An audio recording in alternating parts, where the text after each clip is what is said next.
Assalamualaikum warahmatullahi wabarakatuh. Perkenalkan, nama saya Nuril Hafifatus Sholehah, NIM 19072110039. Di sini saya akan menjelaskan tentang materi yaitu melakukan kegiatan pembelajaran dan pengembangan. Elemen yang pertama adalah mempersiapkan sarana dan prasarana. Untuk itu, sarana adalah alat-alat atau suatu barang yang dapat digunakan untuk tujuan tertentu atau maksud tertentu. Pengertian lain dari sarana ini adalah fasilitas yang diperlukan oleh para pekerja dalam proses belajar mengajar, misalnya saja kursi, meja, papan tulis, komputer, dan lain-lain. Pengertian prasarana sendiri adalah sesuatu atau tempat yang menjadi alasan untuk terselenggaranya sebuah proses pembelajaran. Prasarana juga memiliki arti fasilitas yang diperlukan secara tidak langsung untuk menunjang terjadinya proses pendidikan, misalnya saja kelas, halaman, ruang guru, lapangan, dan lain-lain. Kriteria kerjanya ada 7, yaitu yang pertama 1.1 sarana dan prasarana yang diperlukan untuk proses pengembangan diinventari sesuai program pembelajaran dan pengembangan. Yang kedua adalah 1.2 sarana dan prasarana belum tersedia dilengkapi dengan ketentuan yang berlaku di organisasi. Yang ketiga adalah keseluruhan sarana dan prasarana pembelajaran dan pengembangan disiapkan berdasarkan prosedur standar. Yang keempat, daftar peserta pembelajaran dan pengembangan diterapkan berdasarkan hasil analisis sasaran program. Yang kelima adalah daftar peserta dan instruktur yang telah ditetapkan diundang sesuai prosedur organisasi standar organisasi. Yang keenam adalah peserta dan instruktur yang telah diundang dikonfirmasi sesuai prosedur standar organisasi. Yang ke-7, sarana dan prasarana untuk peserta dan instruktur yang telah dikonfirmasi disiapkan sesuai prosedur operasi standar organisasi. Yang elemen kedua adalah melaksanakan proses pembelajaran dan pengembangan.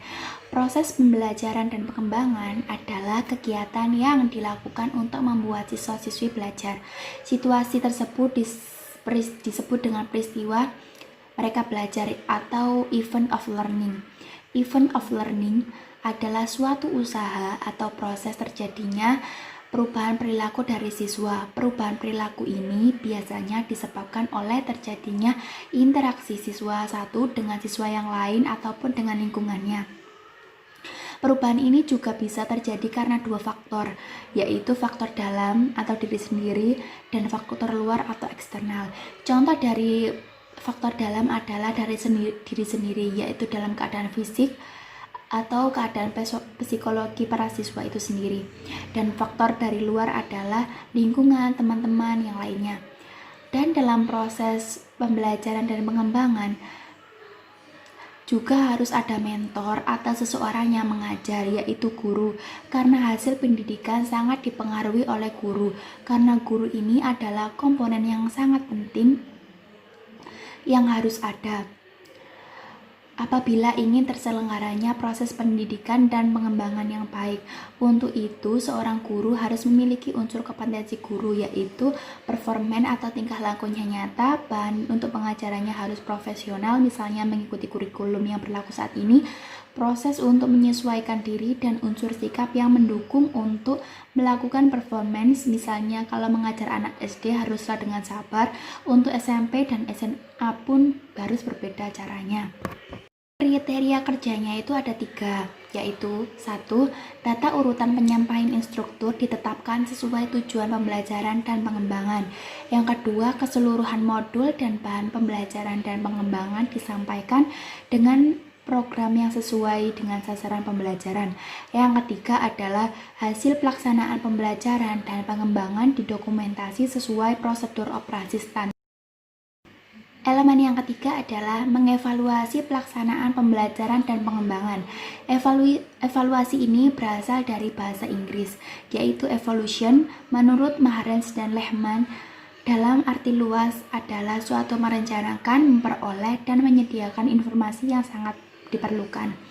Fungsi dari evaluasi pembelajaran dan pengembangan ini sendiri adalah memperbaiki sistem pembelajaran yang sudah ada, mengevaluasi akhir program belajar mengajar itu sendiri, dan mengevaluasi tingkat keberhasilan dari program atau kurikulum yang telah dibuat.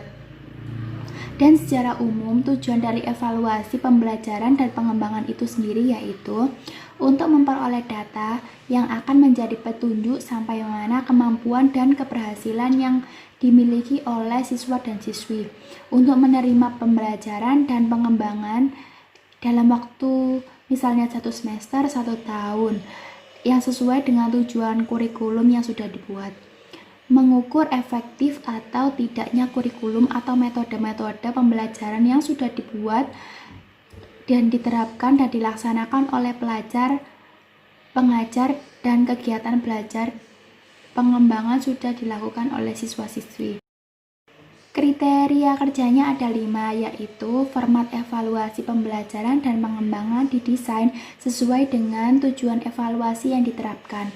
Yang kedua adalah proses evaluasi reaksi terhadap proses keseluruhan pelaksanaan pembelajaran dan pengembangan dilakukan sesuai dengan ketentuan yang berlaku di organisasi. Yang ketiga adalah proses evaluasi pembelajaran peserta dilakukan sesuai prosedur operasi standar organisasi.